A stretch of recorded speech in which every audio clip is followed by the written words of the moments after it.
Week 10, we're going to look at property, plant, and equipment. Our learning objectives here.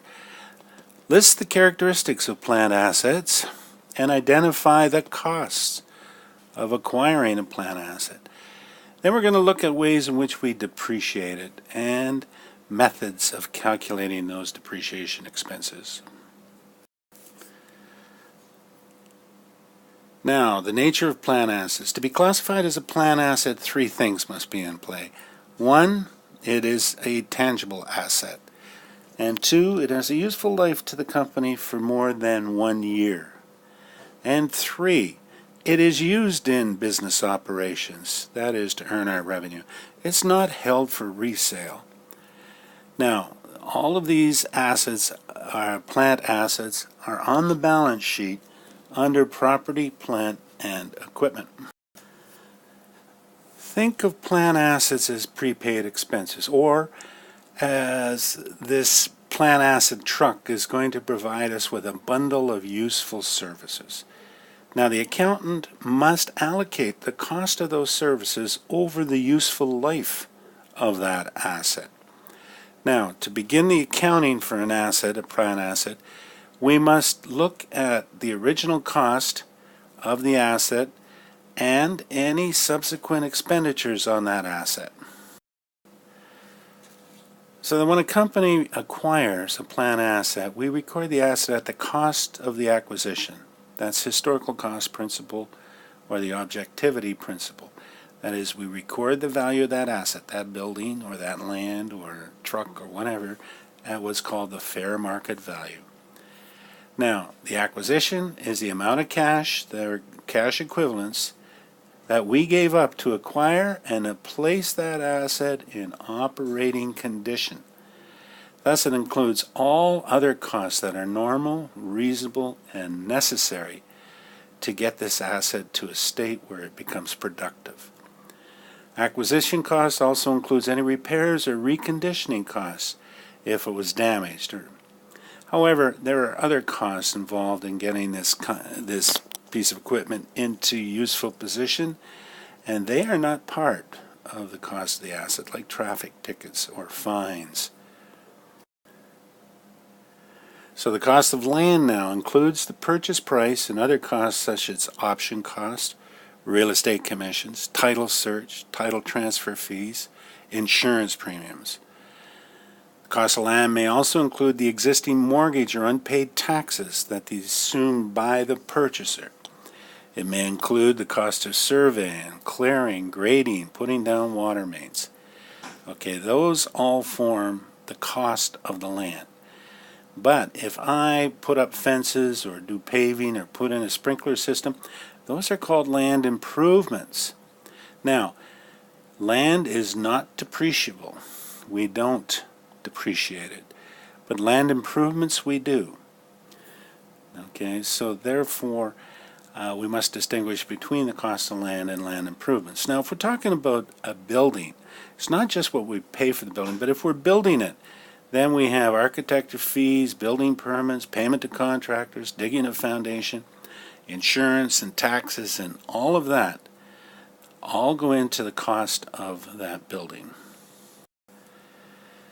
Now we talk about how we depreciate plant assets. Now, depreciation is the amount of the plant asset cost that is allocated to each accounting period that benefits from using that plant asset. Depreciation is a process of allocation, not valuation, so it's an estimate. And to compute it, we need a number of things. First of all, an accurate cost, total cost of the asset. That includes transportation, that includes, if it's a building, surveying costs, all of that we discussed earlier. Then we must determine what the useful life, how long is this asset going to provide us with services, and secondly, what will be the salvage value at the end of those services, or the end of the asset's useful life. Now, methods of depreciation, the most popular one is straight line method, and that is a firm charges an equal amount of the plant asset's cost to each accounting period. And the formula is quite straightforward. The asset cost minus the estimated salvage value divided by the number of accounting periods. For example, let's assume we bought a machine for $54,000. It has a salvage value at the end of 10 years of $4,000. Therefore, the bundle of useful services would be 54 minus 4, or 50,000, and each year then we would recognize and make an adjusting entry, depreciation expense 5,000, and credit accumulated depreciation. Remember, adjusting entries way back in week 4. All right. Now, a popular accelerated depreciation method is called double declining. And what we do here, it's called double because we figure out what the straight line depreciation rate would be and we double it. That is, we look at the number of years of useful life this asset has, let's say 10. We divide that into 100, so it's 10%, and we multiply that by 2, we get 20%, so we will discount at 20%.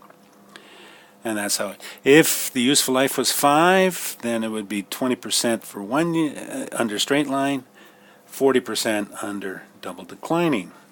And we apply it to the declining book value, not the salvage value or the useful life of it.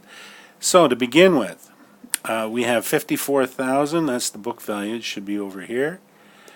All right, we take 20% of the 54,000, that's the amount the first year.